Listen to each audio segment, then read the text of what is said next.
बीच BJP की तरफ से प्रेस कॉन्फ्रेंस हो रही है। सुधांशु त्रिवेदी आम आदमी पार्टी पर हमलावर नजर आ रहे हैं। पूर्ववर्ती में जो भी हमारे घर में सांसद रहते थे तो हमने उनसे पोजीशन नहीं लिया है, पोजीशन सेंट्रल पीडब्ल्यूडी से लिया है।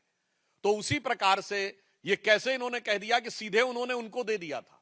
दूसरी बात, इतने लंबे समय तक उनकी सरकार रही तो क्यों नहीं इन्होंने इन 10 सालों में उसे मुख्यमंत्री के आधिकारिक आवास के रूप में ऑर्डर जारी कर देते, अन्यथा दिखाएं कि वो मुख्यमंत्री का आधिकारिक आवास है। मुख्यमंत्री को 2-2 आवास आवंटित किए जा चुके हैं, परंतु उन्होंने अभी तक इसके बारे में कोई स्पष्टीकरण नहीं दिया है। इसलिए सरासर झूठ बोल रहे हैं कि वो मुख्यमंत्री का आधिकारिक आवास है। और यह भी मैं एक बार पुनः याद दिला देना चाहता हूं कि इसमें इन लोगों ने क्या क्या किया है, ये पीडब्ल्यूडी मिनिस्टर को पता ही नहीं है कि खरीदारी कैसी हुई है। मतलब जो कुर्सी है वो 8-8 हजार रुपए की आई है, ये तो बिल्स में अवेलेबल है ना, जो 200 रुपए की भी मार्केट में मिलती हैं। 40 गुना से अधिक हुआ है। और एक दिल्ली फाइनेंशियल सर्विसेज रूल है, दिल्ली फाइनेंशियल सर्विसेज रूल 2019, जो ये कहता है कि 10 करोड़ रुपए के ऊपर की कोई भी अगर खरीद होगी तो वो कैबिनेट में जाएगी, यानी वो पत्तावली एलजी तक जाएगी।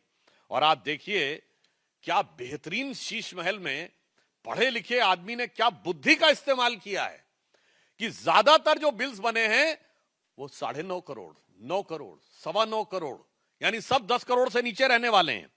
अब 1 सितंबर 2020 को 8 करोड़ रुपए का, 22 जनवरी 2021 को 9 करोड़ 9 लाख रुपए का, 29 जून को 9 करोड़ 34 लाख रुपए का, और एक एक्सपेंडिचर तो 9 करोड़ 99 लाख रुपए का है।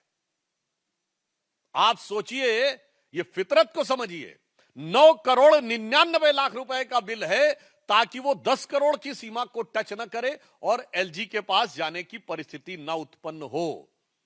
ये तो हुई तकनीकी बात। अब हम बहुत साफ साफ शब्दों में उनसे पूछना चाहते हैं कि आप घर में घुसना क्यों चाहते थे? आम आदमी पार्टी से हमारा सीधा मानना है, आप घर में क्यों घुसना चाहते थे? क्या कुछ सामान इधर उधर करना चाहते थे?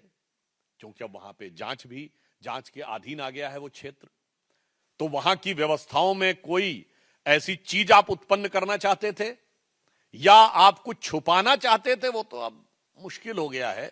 मुझे लगता है कुछ उठाना चाहते होंगे या बिगाड़ना चाहते होंगे, क्योंकि पूर्व में इस देश में ऐसे उदाहरण मिले हैं जब पूर्व मुख्यमंत्रियों के आवास में से कुछ उठाया या उखाड़ा गया है। तो मैं आम आदमी पार्टी से पूछना चाहता हूं कि आप कुछ उठाने या उखाड़ने की फिराक में तो जबरन घुसने की ये घबराहट, बौखलाहट या खिसियाहट तो नहीं दिखा रहे थे। और दूसरा मैं पूछना चाहता हूं कि ये जिस प्रकार का आचरण दिखाने का प्रयास कर रहे हैं, उससे एक बात बहुत स्पष्ट है कि आम आदमी पार्टी को अब अपनी पराजय दिल्ली में दीवाल पर लिखी इबारत की तरह साफ दिखने लगी है। अन्यथा ये छटपटाहट और ये घबराहट और ये बौखलाहट उनके आचरण में दिखाई नहीं पड़ती। और फिर मैं यह भी उनसे कहना चाहूंगा अंत में कि आप कितना भी प्रयास कर लें, मतलब ये तो वो पार्टी है, मतलब ऑन द लाइटर नोट अगर हम कहें, वो जो पहले ये गीत गाती होगे, पुराना गीत था ना चाहूं घोड़ा गाड़ी, ना चाहूं बंगला गाड़ी, ना चाहूं हीरा मोती, केवल जन लोकपाल केवल हमें दे। आज पार्टी कहती नजर लागी राजा तोरे बंगले पर, सारी की सारी नजर उनकी बंगले के ऊपर लगी हुई है, सारे मंत्रियों की नजर, सारे सांसदों की नजर सब बंगले पे लगी है। तो हम स्पष्ट रूप से यह कहना चाहते हैं कि अब आम आदमी पार्टी की स्थिति वो हो गई है, केजरीवाल जी की स्थिति यो हो गई है। भ्रष्टाचार का जो भीषण और विभत्स प्रदर्शन इस शीश महल में हुआ है, उससे दिल्ली की जनता ठगी हुई महसूस कर रही है। और आम आदमी पार्टी जो कुछ कर रही है उसको हम ये कहना चाहेंगे कि अब जो चेहरे से ही जाहिर है छुपाएं कैसे। ये आम आदमी पार्टी के लिए है कि अब जो चेहरे से ही जाहिर है छुपाएं कैसे, तेरी मर्जी के मुताबिक नजर आए कैसे, घर सजाने का तसव्वुर हुआ बात की बात, अब तो मुश्किल है कि इस घर की हकीकत को छुपाएं कैसे।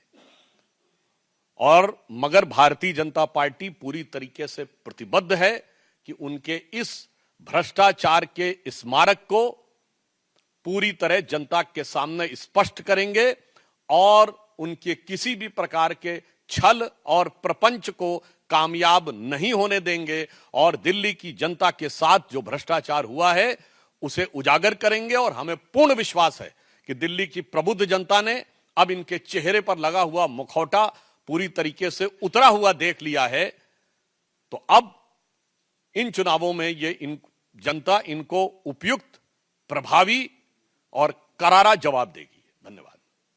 प्रश्न आमंत्रित है नीलू रंजन, दैनिक जागरण।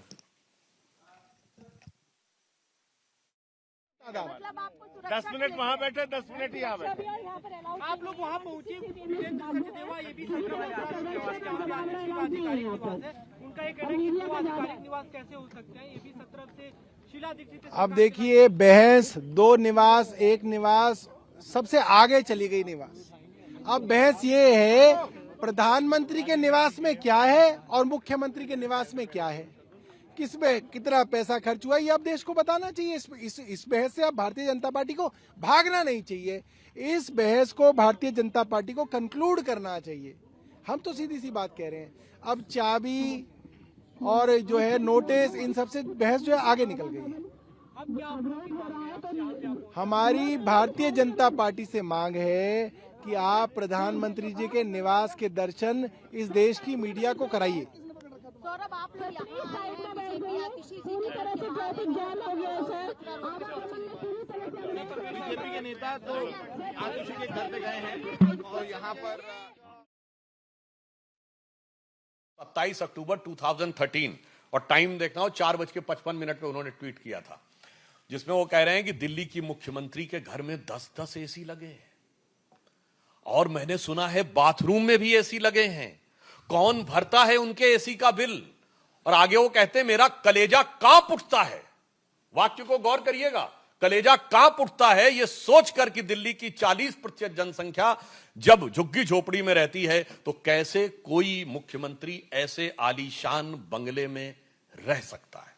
मुझे लगता है कि ये ट्वीट और आज की हरकत, इसके बाद दिल्ली की जनता के सामने दूध का दूध, पानी का पानी हो चुका है और अब कितना भी बवाल कर ले बिगड़ी बात बने नहीं। लाख करो किनको रहीमन बिगड़े दूध को मथे न माखन हो। नो अभी रुक जाइए, पहले अरुण धोता। एक बार कमलेश जी, अरुण जी आ गए थे।